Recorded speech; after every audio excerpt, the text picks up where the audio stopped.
안녕하세요. 머니네버 슬립 심대장입니다. 오늘 좀 게스트 한 분을 모셨는데요. 소개 좀 부탁드릴게요. 네, 안녕하세요. 저는 삼성자산운용 ETF 컨설팅 팀의 이동우 수석 매니저입니다. 반갑습니다. 2023년에 투자자분들이 커버드콜 전략에 좀 많이 관심을 가지셨어요. 네. 이게 좀 어려운 전략인 것 같은데 왜 2023년에 이 커버드콜 전략을 쓰는 그런 상품들, ETF들이 좀 인기를 끌었을까요? 네, 작년 한 해 미국 증시가 굉장히 좋았는데요. 네, S&P 500 지수로 보면은 한 24% 그리고 나스닥 100 지수로 한 54% 정도가 올랐거든요. 많이 올랐죠. 예. 그렇죠. 결과적으로는 그런데 중간중간에 굉장히 구간으로 보면은 좀 힘든 구간들도 좀 많았거든요. 아시다시피 미국이 이제 1980년대 이후에 가장 빠른 속도로 금리를 올렸고요. 그리고 우크라이나 전쟁이 장기화됐고 그리고 또 미국의 지방은행들이 또 부실화가 좀 있었고 하반기 들어서는 중동 전쟁도 좀 발발이 되면서 증시 변동성 자체가 좀 커지는 구간들이 좀 있었습니다. 그러다 보니까 자연스럽게 좀 투자자분들이 안정적인 인컴을 좀 확보하고자 하는 그런 전략의 상품들 좀 찾게 되셨고요. 그런 대안 중에 하나로 이제 커버드콜 전략을 활용한 그런 인컴형 상품이 좀 많은 각광을 받게 되었습니다. 그래서 이제 오늘 이 주제랑 관련된 좀 흥미롭고 좀 매력적인 ETF를 하나 소개해 주시려고 좀 오셨는데 이름이 좀 길어요. 이름 해석부터 좀 시작을 해보면 좋을 것 같습니다. 이 상품 이름이 코덱스 테슬라 인컴 프리미엄 채권 혼합 액티브 ETF입니다. 깁니다. 상당히 긴데요. 네네. 일단 코덱스는 삼성자산운용이 운용하는 대한민국 대표 ETF의 브랜드이고요. 그리고 테슬라의 주식을 사면서 동시에 콜옵션을 매도해서 투자자가 매월 분배금을 받을 수도 있고 그리고 자산의 70%를 채권으로 구성하기 때문에 투자 한도에 제약이 있는 퇴직연금 계좌에도 100%까지 꽉 채워서 투자할 수 있도록 만든 액티브 ETF다라고 설명을 드릴 수 있을 것 같습니다. 사실 시장에는 지수를 기반으로 한 커버드콜 상품들은 좀 있어 왔거든요. 네. 그리고 이제 삼성자산운용이 종목 커버드콜 ETF를 이미 운영을 하고 계시고 재작년에 나온 코덱스 미국 배당 프리미엄 액티브 ETF죠. 근데 이번에는 이제 개별 종목 커버드콜 ETF잖아요. 네. 왜 이 개별 종목 커버드콜 상품을 만들게 되셨는지 그 배경이 좀 정말 궁금합니다. 일단 지수는 아무래도 개별 종목보다는 변동성이 작을 수밖에 없거든요. 근데 옵션 프리미엄이 기초자산의 변동성에 영향을 크게 받습니다. 그러다 보니까 이제 저희는 이런 테슬라의 좀 높은 변동성을 좀 커버드콜 전략으로 연결시켜서 ETF를 이번에 상장을 하게 되었습니다. 이게 개별 종목 커버드콜 ETF잖아요. 예. 개별 종목이라고 하면 정말 많잖아요. 미국에는 진짜 수천 개의 종목이 있는데 거기서 왜 딱 테슬라를 찍었는지 그게 좀 궁금합니다. 일단 테슬라가 장기적으로 계속 우상향할 것이다 라고 생각하시는 분들이 많이 계시고 저 또한 그 부분에 대한 확신은 있는데요. 근데 단기적으로 봤을 때 테슬라의 주가 변동성이 상당히 높습니다.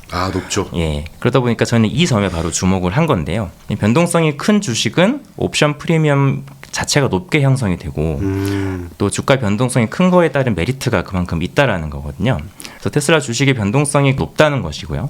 나스닥 지수의 거의 한 3배 정도. 와, 3배 되면 정말 높은 거네요. 네, 맞습니다. 그래서 이 말인즉슨 테슬라 주식의 콜옵션을 매도하는 전략을 활용하면 주식이 큰 폭으로 상승할 때 그 상승분을 누리기는 어렵더라도 그래도 꾸준히 안정적인 인컴을 계속 추구할 수 있다라는 점에서 이런 상품이 나오게 됐다 말씀을 드리겠습니다. 이제 이게 월분배라고 들었어요. 네, 맞습니다. 이 상품은 앞서 말씀드린 것처럼 테슬라 콜옵션을 매도하면서 수취한 프리미엄과 그리고 채권 이자를 통해서 분배금을 마련하는 그런 상품입니다. 그래서 지금 보여드리는 그래프가 이제 여러분이 좋아하시는 미국의 대표적인 주식들 그리고 나스닥 지수의 변동성 그래프이거든요. 이 수치가 각 종목하고 지수의 옵션 가격에서 추출한 내재 변동성입니다. 그래서 보시면 테슬라가 가장 위에는 파란 선인데요. 오랜 기간 동안 꾸준히 테슬라의 내재 변동성 확실히 좀 높은 수준을 계속 보여왔다는 것을 좀 확인하실 수가 있을 거예요. 그냥 눈으로만 봐도 변동성이 훨씬 높네요. 네, 맞습니다. 그래서 이게 바로 저희가 테슬라라는 종목을 선택한 제 가장 주된 이유라고 말씀드리고요. 또 분배금 재원에 이 옵션을 매도해서 수취한 프리미엄이 바로 들어가는 거라고 말씀드릴 수 있겠습니다. 이런 상품이 미국에 좀 있을 것 같은데요. 인기가 있나요, 미국에서도? 네, 맞습니다. 저희 상품이 미국의 TSLY라고 하는 미국의 ETF를 일부 담고 있는데요. 그러니까 이 TSLY라는 상품이 그 테슬라 커버드 콜을 활용해서 월 분배를 해주는 미국 ETF입니다. 이 ETF는 테슬라 주식을 100% 비중으로 콜옵션 매도 전략을 활용하는 상품인데요. 이 상품이 월 분배 상품으로 정말 미국에서 인기가 많거든요. 이 그래프를 한번 보시면 그 TSLY를 운용하는 일드맥스사의 ETF들의 순자산 변화 추이를 보실 수가 있습니다.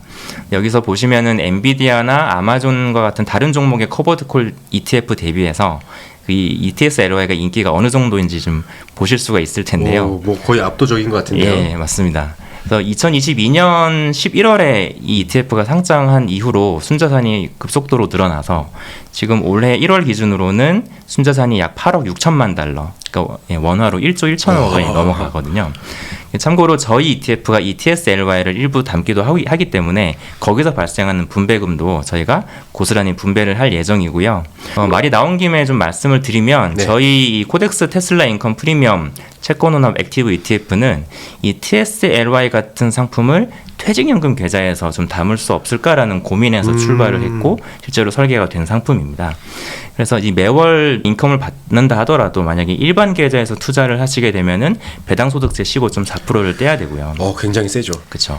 근데 이거를 연금 계좌에서 투자를 하시게 되면은 일단은 연금 소득으로 받으실 때까지는 이제 계속 과세가 이연이 되고요. 그리고 연금을 수령하는 시기가 되면은 3.3에서 5.5%의 세율만 적용을 받기 때문에 굉장히 이득이거든요. 이렇게 해외에서 상장된 ETF를 그대로 담으려고 하면은 연금 계좌에서는 법적으로 담을 수가 없습니다. 아예 못 담는군요. 예, 맞습니다. 그런데 이렇게 국내에 상장된 ETF를 만들게 되면은 연금 계좌에서 투자할 수가 있고요. 그리고 나아가서 그 TSLY처럼 주식으로 꽉 차 있는 ETF를 담으려고 하면 이 퇴직연금 계좌에서는 70%까지 밖에 담을 수가 없게 되어 있습니다. 좀 위험자산이라고 분류되는 것들은 딱 70까지가 맥스군요. 네, 맞습니다. 그런데 저희 상품은 이제 채권을 함께 담아놨기 때문에 퇴직연금 계좌를 꽉 채워서 투자할 수 있도록 설계를 했습니다. 그런 이유 때문에 이제 채권을 이 ETF에 담으신 거군요. 네, 맞습니다. 아시다시피 채권은 투자하게 되면 이자가 계속 발생을 하게 되잖아요. 테슬라가 옵션을 매도해서 확보한 수익에 채권의 이자까지 합쳐서 매월 인컴을 받아 가실 수 있도록 저희가 만들었고요. 그래서 테슬라의 주가가 좀 떨어지더라도 좀 같이 구성되어 있는 이 70%의 국내 우량 채권을 통해서 리스크를 일부 상쇄하면서 좀 보다 안정적인 인컴을 추구할 수가 있겠고요. 게다가 지금 사실 고금리 상황이지 않습니까? 그러다 보니까 그 채권의 금리 레벨이 과거 평균 수준보다 굉장히 높아져 있는 상태이기 때문에 채권에 대한 이 투자 금리 매력도 자체가 올라와 있는 상황입니다. 추가적으로는 채권은 금리가 떨어지면 좀 가격이 오르면서 자본 차익까지 기대를 해볼 수 있잖아요. 그렇죠. 그런 부분에서도 좀 주목을 해보실 수 있을 것 같습니다. 그 퇴직연금 계좌에는 이제 위험자산을 담을 수 있는 한도가 있잖아요. 네. 그런데 이 ETF는 그 한도를 100%까지 채울 수 있다는 게 장점이겠네요. 네, 맞습니다. 그 여러분의 퇴직연금 계좌에서 사실 다양한 방법으로 상품을 투자하실 수가 있는데요. 만약에 이 퇴직연금 계좌에 테슬라를 담아놓고 매달 절세의 즐거움도 누리고 또 리밸런싱의 번거로움도 좀 피하고 싶은 투자자라고 하면 이 상품을 퇴직연금 계좌에 100% 채워놓고 가끔씩 확인만 해보시면 됩니다. 가장 속편한 투자라고 할 수가 있겠고요. 근데 인컴 수익도 좋은데 이 퇴직연금 계좌에서 조금 더 주식 비중을 극대화하면서 좀 자본 차익을 추구하고 싶은 투자자분들도 계실 거예요. 그렇게 되면 가령 퇴직연금 계좌에 테슬라를 가득 담고 싶은 투자자분들이라면 이 코덱스 테슬라 밸류체인과 같은 주식형 ETF를 70%까지 담고 나머지 30% 부분에 이 테슬라 인컴 프리미엄 채권원합 액티브 ETF를 담아 가시는 것도 좋은 방법입니다. 다만 이런 경우에는 해당 계좌에서 위험자산 비중이 한도를 넘어가게 되면 투자자가 조정을 해주셔야 되는 부분이 있어서 이 부분 염두를 해두시면 좋을 것 같습니다. 오늘 저 코덱스 테슬라 인컴 프리미엄 채권 혼합 액티브 ETF를 좀 소개해 주셨는데 네. 요거를 한 문장으로 좀 표현해 주신다면 좀 어떻게 하실 수 있을 것 같으세요? 테슬라 단일 종목을 활용한 월분배 ETF다 이렇게 말씀을 드릴 수 있을 것 같습니다. 맞아요. 저도 이 단일 종목이라는 게 꽤 좀 재미있는 특징인 것 같아요. 근데 모든 상품에는 장단점이 있기 마련이죠. 네. 좋은 점이 있으면 분명히 이제 그걸 상쇄하는 단점도 있는데 우리가 항상 투자할 때는 이 단점을 꼭 인지하고 들어가셔야 되잖아요. 네, 맞습니다. 이 ETF의 단점 혹은 좀 유의해야 할 점이 뭐가 좀 있을까요? 네, 맞습니다. 아무래도 커버드 콜 전략이라는 것 자체가 좀 불확실한 주가 상승 대신에 프리미엄을 안정적으로 확보하려는 전략입니다. 따라서 이제 대세 상승장에서는 이 ETF의 수익률 자체가 상승이 제한이 될 수가 있겠고요. 따라서 테슬라의 대세 상승장을 예상해서 좀 자본 차익을 극대화하고 싶다라고 하는 투자자 분들이라면 앞서 말씀드렸던 코덱스 테슬라 밸류 체인 ETF를 활용하시는 것이 되게 좋은 대안이 될 수 있을 것 같고요. 테슬라가 횡보를 하거나 좀 완만하게 상승을 할 것 같다라고 생각하시는 분들은 오늘 이 상품을 투자하시면 좋은 투자 수단이 되실 것이라고 생각합니다. 제가 개인적으로 ETF 되게 좋아하거든요. 네. 그래서 좀 이렇게 새로 나온 ETF를 분석해보는 시간이 되게 너무 재밌었고 다음에 또 뵐 수 있으면 좋겠네요. 네. 오늘 시간 감사합니다. 오늘 고생하셨습니다. 네, 감사합니다. 네.